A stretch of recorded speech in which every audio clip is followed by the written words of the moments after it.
Hapishane mi ölüm mü? Olmaz lan olmaz!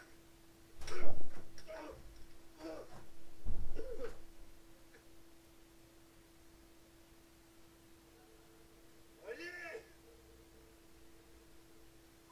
Çocuğu Ali! Hani suç ortağımdın lan sen benim? Bir şey yap!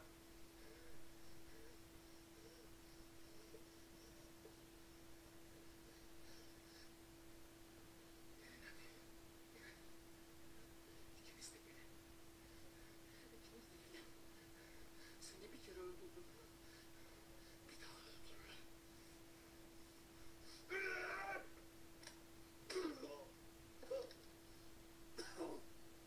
Senin öldürdüğün günler bitti Cengiz. Benim öldüreceğim gün geldi. Tabii hapsi seçmezsin. Korkma.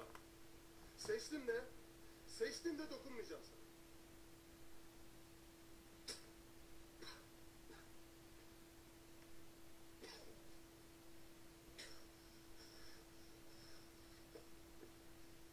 Sıkıysa dokun. Nasıl dokunacaksın ha bana? Eyşan'a dokunduğum gibi mi? Geliyor! Ulan nasıl kıydın lan ha? Nasıl vurdun lan? Ha? Nasıl vurdun lan? Ha? Nasıl kıydın lan?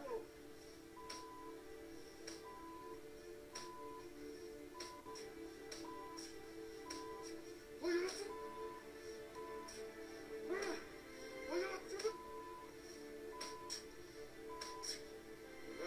Gel lan!